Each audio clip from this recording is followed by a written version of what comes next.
what is productivity about? We talk about why everybody thinks productivity is about doing more and more and more. And on top of that, doing it in a rush. And top of that, running around doing it.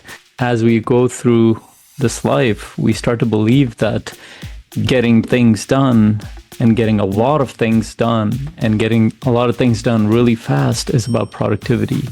A race to get to the next project, next goal, next the other thing, whatever that is.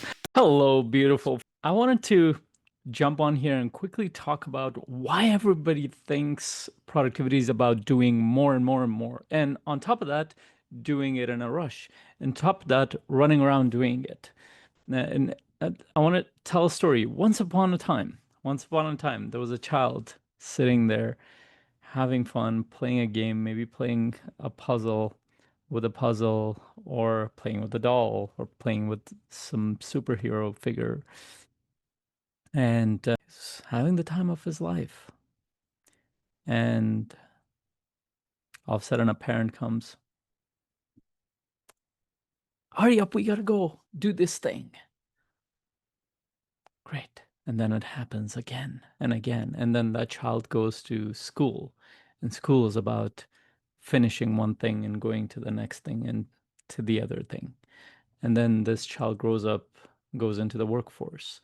And the workforce is about assembly lines and finishing one project after another and another. And it's hourly documented or minute documented.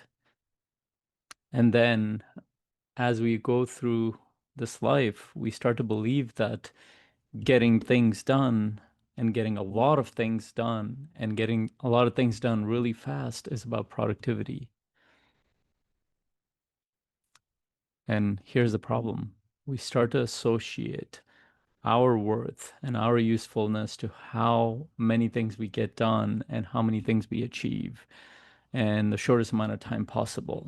And there's an implicit comparison to those who do a lot more things done compared to us, or at least seemingly on the surface. And we don't really see what people get done, but we see them being busy and constantly working and doing things. And so we compare. And then pretty soon, not pretty much, pretty soon life becomes a race to get to the next project, next goal, next the other thing, whatever that is.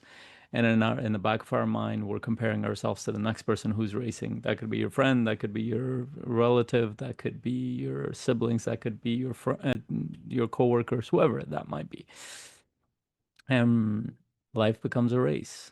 And you start to associate not only doing more and doing it faster with productivity, but you start to connect it to your self-worth and as a human being.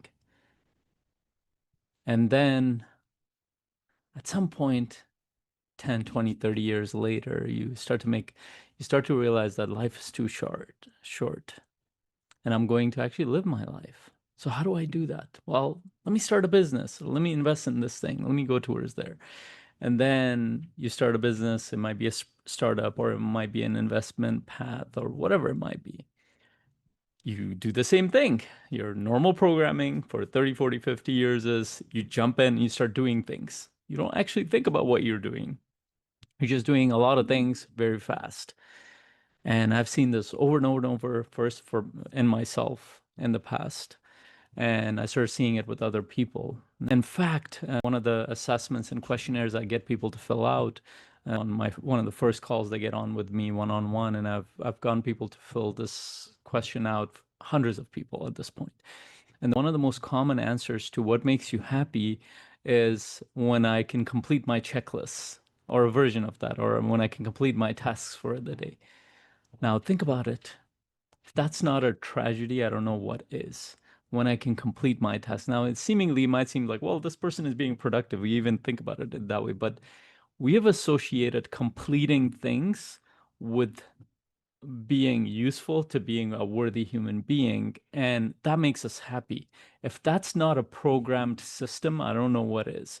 Because if you get a child to sit down and talk to that child about what makes that child happy, it's being in the moment, experiencing things, experiencing life, connecting with people, those kind of things. And by the way, adults feel the same way. It's just that they've spent the past few decades being programmed to think their joy comes from completing things. But the problem is that even when they complete things, they don't feel the joy. They feel it for, they might feel a satisfaction in the moment, then they move on to the next thing. They won't even feel it. And I know this because I've asked hundreds of high achievers, overachievers to tell me, like, how did they feel when they completed that big project, when they got that big promotion? He's like, oh, it felt great for the moment. And then they moved on to the next big thing. That is the most common response. So then let's reel back. What is productivity about? Well, productivity and the root word is to produce and produce results. It's not about doing more things, it's about creating results. Now, this is the power of business. This is the power of leverage, and business is one of the best leverage for in a capitalistic world. So, how do we create leverage? We create leverage through money. We create leverage through systems, through people, through all kinds of things. So, it doesn't mean you get to do more. You get to think better as a business owner, and you get to get the right people to do the right things. One of the reasons why I've been able to, for example, the past couple of months, I've been on the road. 30% of the time I've been working, 70% of the time I've been spending time with my family, with myself, traveling, doing, seeing things. It's not easy to manage that, but the way I've been able to manage that is because I look at the output more than the input of doing a lot. I look for leverage points. I look for 80-20. You might hear of it, but most people don't do it. I look for smart work versus hard work. There's still hard work involved in the process, but hard work plus smart work creates leverage, which means that I have a team. I have systems in place. I focus on high leverage activity. But there's a part of me that wants to constantly do things. I have to put a pause on that. Most people haven't even recognized that part, and they haven't even interrupted that pattern.